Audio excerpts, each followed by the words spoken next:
उसने किंगडम की defensive lines तोड़ दी थीं। उसी समय लिटिल जांघू पर भी एक भयानक संकट मंडरा रहा था। 30 साल पहले वाई फेंग एक इमॉर्टल सेक्ट में शामिल हुआ था और अब नदी के उस पार 30 साल बिताने के बाद वो आखिरकार लौट आया था। आज का वाई फेंग अब कोई साधारण इंसान नहीं बल्कि इमॉर्टल सेक्ट का असली डिसाइपल बन चुका था। उसे पता चल गया था कि उसका भाई लिटिल जांघू में मारा गया था और वो यहाँ सिर्फ एक मकसद से आया था, रिवेंज। उसने अपनी ताकत से लिटिल जांघू के 4 महान मास्टर्स को डराकर यह पता लगा लिया कि शहर में अभी भी एक ऐसा इंसान मौजूद है जो इमॉर्टल्स की तरह पहाड़ तोड़ सकता है और नदियों का रास्ता बदल सकता है। वो मैं था। जैसे ही वाई फेंग ने ये अफवाहें सुनी, उसे तुरंत समझ आ गया कि उसके भाई का कातिल शायद मैं ही हूं। लेकिन उसे मेरी ताकत से जरा भी डर नहीं लगा। पहाड़ तोड़ना और नदियां मोड़ना, उसे विश्वास था कि वो भी ऐसा कर सकता है। आखिरकार चारों ग्रेट सेक्ट्स के पास खुद मेरे रेजिडेंस पर आकर मुझे सिक्लूजन से बाहर निकालने के अलावा कोई रास्ता नहीं बचा। और इस तरह दशकों तक छिपने के बाद आखिरकार मेरा पहला युद्ध एक असली इमॉर्टल कल्टीवेटर से होने वाला था। हैरानी की बात यह थी कि मैं बिल्कुल भी घबराया नहीं।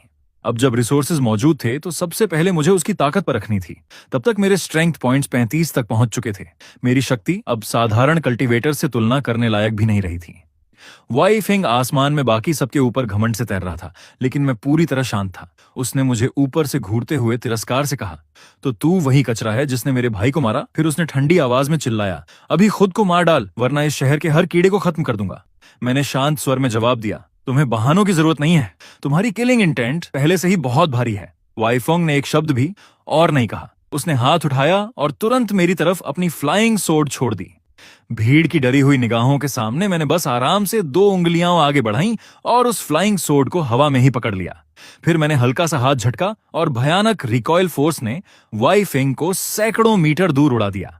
मैंने उसे हल्की निराशा से देखते हुए पूछा, तो इमॉर्टल कल्टीवेटर बस ऐसे होते हैं? मेरी ये बात सुनते ही वो ह्यूमिलिएशन और रेज से पागल हो गया। उसने तुरंत अपना डेस्टिनी आर्टिफैक्ट बुलाया और उसे हजारों तलवारों की बारिश में बदल दिया, जो मेरे शरीर को चीरने के लिए मेरी तरफ टूट पड़ी। मैंने बस अपना हाथ उठाया, गोल्डन ड्रैगन एनर्जी आसमान में गरजी और अगले ही पल सारी सोर्ड्स टूटकर बिखर गईं। फिर मैंने सीधे उसकी तरफ देखते हुए ठंडी आवाज में कहा, अब मैं तुम्हें दिखाता हूं कि असली इमॉर्टल कल्टीवेशन क्या होती है। मैंने उसकी तरफ एक उंगली उठाई, हवा फट गई, धरती कांप उठी, एक भयानक एनर्जी वेव निकली और वाई फेंग उसी जगह धूल बनकर खत्म हो गया।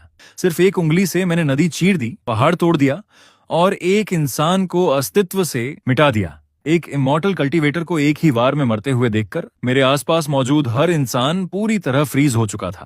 किसी की सांस लेने तक की हिम्मत नहीं हो रही थी, जबकि मैं शांत नजरों से पास खड़े जांघू वॉरियर्स और वाई फेंग से जुड़े इमॉर्टल सेक्ट के लोगों की तरफ देख रहा था। उन्हीं से